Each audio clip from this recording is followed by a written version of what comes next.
വെളിപ്പാട് പുസ്തക പഠനം പാർട്ട് നമ്പർ 35. ദൈവനാമം മഹത്വപ്പെടുമാറാകട്ടെ. വെളിപ്പാട് പുസ്തകം 6-ാം അധ്യായത്തിലുള്ള 5-ാം മുദ്രയിൽ സംഭവിച്ച കാര്യങ്ങളെക്കുറിച്ചായിരുന്നു കഴിഞ്ഞ ക്ലാസ്സിൽ നാം ചിന്തിച്ചു കൊണ്ടിരുന്നത്. ഇന്ന് നാം 6-ാം മുദ്രയിൽ സംഭവിക്കുന്ന കാര്യങ്ങളെക്കുറിച്ച് ചിന്തിക്കാൻ ആഗ്രഹിക്കുകയാണ്. 6-ാം അധ്യായം 12 മുതൽ 17 വരെയുള്ള ഭാഗങ്ങളിലാണ് 6-ാം മുദ്രയിൽ സംഭവിക്കുന്ന കാര്യങ്ങൾ രേഖപ്പെടുത്തി തന്നിരിക്കുന്നത്. 6-ാം മുദ്ര പ്രകൃതിക്ഷോഭത്തെയാണ് കാണിക്കുന്നത്.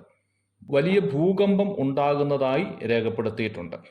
എന്നാൽ വെളിപ്പാട് പുസ്തകം 16-ാം അധ്യായത്തിൻ്റെ 18-ാമത്തെ വാക്യത്തിൽ പറഞ്ഞിരിക്കുന്ന അത്രയും ഭീകരമല്ല എന്ന് മനസ്സിലാക്കാം.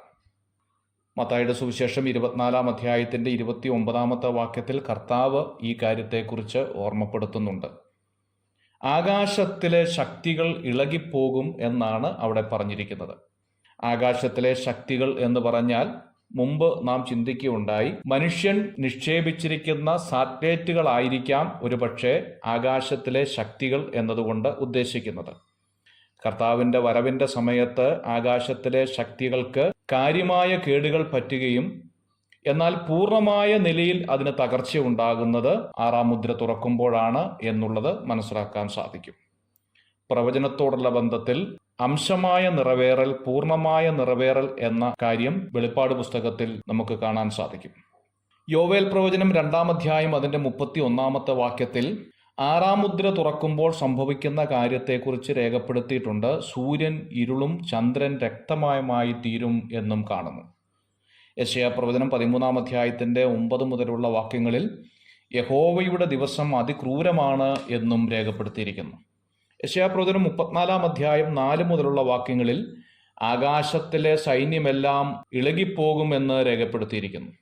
നഹൂമിൻ്റെ പ്രവചനത്തിൽ 1-ാം അധ്യായം അതിൻ്റെ 5-ാം വാക്യത്തിൽ പർവ്വതങ്ങൾ കുലുങ്ങുന്നു എന്ന് രേഖപ്പെടുത്തിയിരിക്കുന്നു.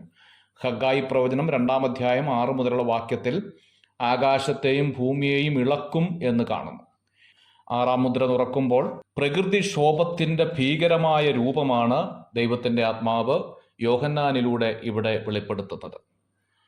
6-ാം അധ്യായം അതിൻ്റെ 13-ാമത്തെ വാക്യത്തിൽ ആകാശത്തിലെ നക്ഷത്രം വീഴും എന്ന് രേഖപ്പെടുത്തിയിരിക്കുന്നു. ആകാശത്തിലും സൂര്യനിലും ചന്ദ്രനിലും വലിയ മാറ്റമുണ്ടായതിനാൽ കൊള്ളിമീനുകൾ അഥവാ ഉൽക്കകൾ ഭൂമിയിൽ വീഴുന്ന കാര്യമായിരിക്കാം ഇത് ഓർമ്മപ്പെടുത്തുന്നത്. 1833 ഇതുപോലെ കൊള്ളിമീനുകൾ വീണതായി ചരിത്രം പറയുന്നുണ്ട്. 6-ാം അധ്യായം അതിൻ്റെ 14-ാമത്തെ വാക്യത്തിൽ പുസ്തകങ്ങൾ ചുരുട്ടും പോലെ ആകാശം മാറും എന്ന് രേഖപ്പെടുത്തിയിരിക്കുകയാണ്. ആകാശത്തിൽ പല തട്ടുകളുള്ളതായി ശാസ്ത്രജ്ഞന്മാർ പറയുന്നുണ്ട്. ഭൂമിയുടെ ശീതോഷ്ണതയെ നിലനിർത്താനായിട്ടാണ് ഈ തട്ടുകളത്രേ. ആകാശ തട്ടുവഴിയാണ് സൂര്യചന്ദ്ര പ്രകാശം നമുക്ക് ഭൂമിയിൽ ലഭിക്കുന്നത്. ഇതിനെ ഓസോൺ പാളി എന്നൊക്കെ വിളിക്കുന്നുണ്ട്. രാജാക്കന്മാരെ കുറിച്ചും രേഖപ്പെടുത്തിയിട്ടുണ്ട്. രാജാക്കന്മാർ എന്നതുകൊണ്ട് ഉദ്ദേശിക്കുന്നത് രാജാവിനെ പോലെ രാജ്യം ഭരിക്കുന്ന വ്യക്തികൾ എന്നതായിരിക്കാം. പാകിസ്ഥാൻ, ശ്രീലങ്ക എന്നിവിടങ്ങളിലൊക്കെ പ്രസിഡന്റ് ഭരണമോ മന്ത്രി ഭരണമോ ഒക്കെയാണ്.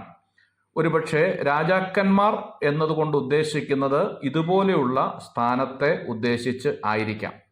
അമേരിക്കയിൽ പ്രസിഡന്റ് ആണല്ലോ ഭരിക്കുന്നത് എന്ന കാര്യം നമുക്ക് എല്ലാവർക്കും അറിയാവുന്ന കാര്യമാണ്.